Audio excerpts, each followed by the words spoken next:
Eh bien bonjour messieurs, dames. Je voulais ici dans cette vidéo vous dire une chose, c'est qu'il me semble que l'économie est assez déterministe sur le plan de la sociologie, mais qu'inversement, la sociologie peut être d'une certaine façon déterministe sur le plan de l'économie. Là je voulais en venir, à part cette dimension macro ou disons euh, macro, macro-social ou méso-social. Je voulais en venir à ce que j'ai vu sur Internet, c'est-à-dire la question de, on peut appeler de nouvelles formes de thérapie. Je vous avoue que, en ce qui concerne celle que j'ai vue, je ne sais pas s'il faut que je la nomme, il est question de professeurs divers et variés. Certains sont médecins, d'autres sont psychologues, d'autres sont professeurs de Qigong ou de Reiki. Pour faire court sur cette vidéo, je dirais que eh bien, nous sommes dans une société où comment pourrait-on dire, cette profusion, si vous voulez, de thérapies qui sont en soi des thérapeutiques, hein, ce ne sont pas des métiers du conseil. Donc ils s'octroient comment dire, la capacité d'être des thérapeutiques, comme notamment la thérapie prismique. Et effectivement, je considère que c'est d'une infantilisation totale, euh, puiser les sources intérieures, enfin, que sais-je, quel baratin. Je crois que nous nous sommes éloignés de la philosophie telle qu'elle était enseignée à l'université à Paris notamment.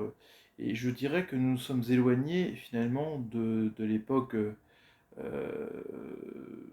non pas seulement de l'effervescence de l'activité intellectuelle parisienne, notamment à Saint-Germain,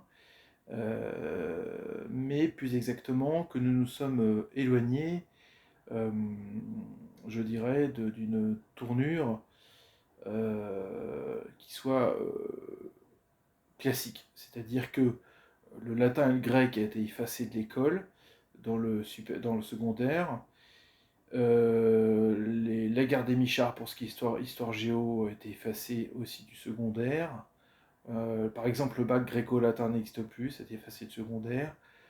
Bon, et ce qui est monté en puissance, on le voit bien, c'est la gestion, c'est les mathématiques, c'est l'économie, etc.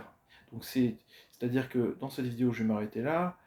Je crois que nous devrions, pourquoi pas si cela est possible, par contre, alternativement à ces nouvelles méthodes comme les thérapies prismiques, dont je ne sais ce que c'est exactement, même en ayant lu tout ça, enfin très peu de choses, mais en tout cas un document PDF me suffit.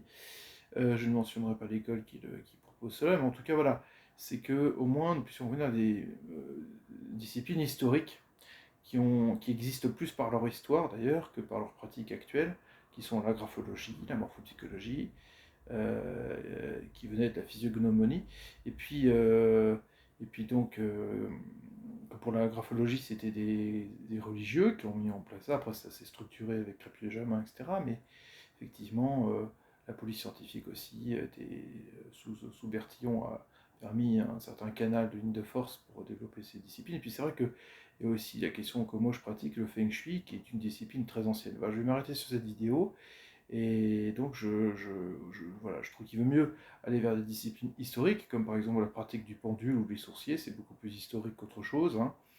Ça a beaucoup plus sa véracité, sa vérité, son sens dans l'histoire en tant que discipline fondue dans son histoire et dans l'histoire, que comme effectivement pratique forcément révolutionnaire de nos jours devant les objets auxquels on a affaire aujourd'hui nouveaux, qui sont essentiellement des objets de big data, qui sont des objets virtuels, hein, cette cyber-réalité toute puissante qui monte en flèche, et puis le stress de notre société, qui est un tsunami de notre société, et puis surtout l'éloignement à l'enseignement de Freud et à l'enseignement de Jacques Lacan, ainsi que de Mélanie Klein et plein d'autres qui on donnait une place considérable à l'importance, en sachant que une place considérable à l'importance dans l'inconscient, en sachant que l'inconscient est d'un déterminisme majeur.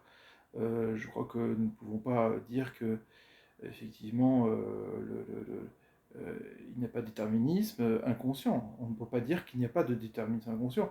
L'existentialisme de Sartre, à mon avis, est intéressant d'une manière très complémentaire. Lui qui n'était que philosophe, il n'était quand même pas scientifique, à différence de Freud et de Lacan par exemple, mais en tout cas, de considérer que l'existentialisme suffirait, non. Je veux dire, la question de l'inconscient est d'un déterminisme très puissant. Notre cyberréalité peut provenir aussi de notre inconscient d'une certaine façon, si je puis me permettre, hein, pour jouer un peu sur les mots. Mais voilà, je voulais m'arrêter là.